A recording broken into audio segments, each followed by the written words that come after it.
Welcome back to another episode of Cult Horror Reviews. Last week we took a look at Dawn of the Dead, so I thought, why not review its sequel, Day of the Dead, the third entry in the George A. Romero's Night of the Living Dead franchise, which would once again solidify his status as a great horror director. But before we get going, if there's a cult horror movie you'd like me to review, just leave me a comment down below, and don't forget to like this video and subscribe to never miss out on another bad movie review every Friday and cult horror movie review every Tuesday. In this continuation of the flesh-eating zombie series, once again Day of the Dead does not have any recurrent characters from Dawn of the Dead. It features instead a group of scientists and military soldiers who hide off from an ongoing zombie apocalypse inside a deep bunker. The first thing that I'd like to get out of the way, and I know that many people have said this, Day of the Dead is not as good as the two first movies, but after all, those were so good and so classic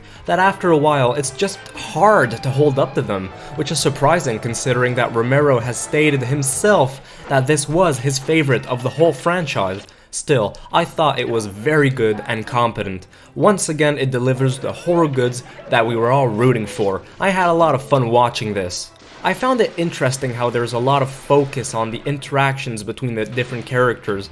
It concentrates a lot on the turmoil and on the incapacity for them to all get along. The high tension between the characters, given the situation that they're in, is quite palpable. It makes the viewer reflect on how the real danger here may actually be coming from the inside rather than from the outside. For the first time, it's a woman who fills in the lead role. It's Sarah, played by Laurie Cardile, and she was good in this. I found out that she's the daughter of Bill Cardile, who briefly played a fictional version of himself as a news reporter in Night of the Living Dead. I thought that was a bit amusing. Another aspect of this flick is that it had a bigger budget, which means that Tom Savini was able to do an even better job on the special effects. And when I said during my review of Dawn that Savini ramped up the gore in that movie, well, here there's plenty more of it. When it comes to the amount of bloodshed, I'd almost dare to say that Dawn of the Dead is like My Little Pony compared to Day of the Dead. And the gore effects look great. I was really amazed.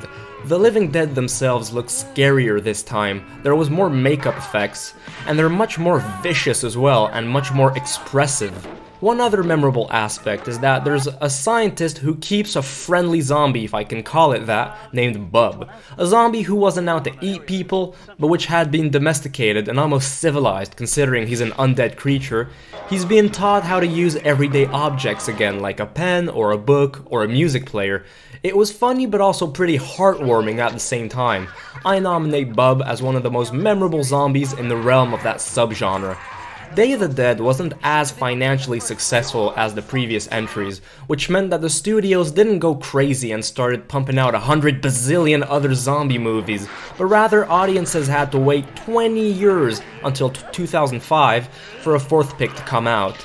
The three first movies all had a remake. The 1990 remake of Night of the Living Dead, directed by Tom Savini himself, while it's a milestone away from being nearly as good or legendary as the original, did a good job and didn't tarnish the original's reputation. The Zack Snyder remake of Dawn of the Dead was also pretty good. It was more intense, more vicious, and much gorier.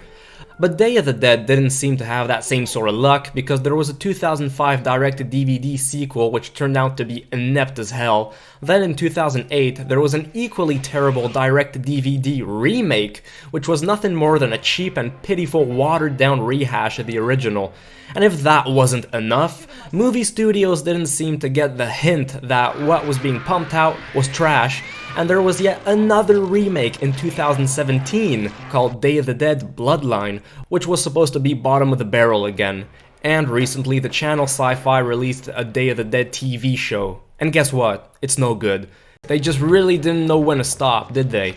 So, to conclude this review, I would recommend the original Day of the Dead. I definitely do. It's a great horror pleasure, and it's finger-licking good for zombie aficionados. Good movie.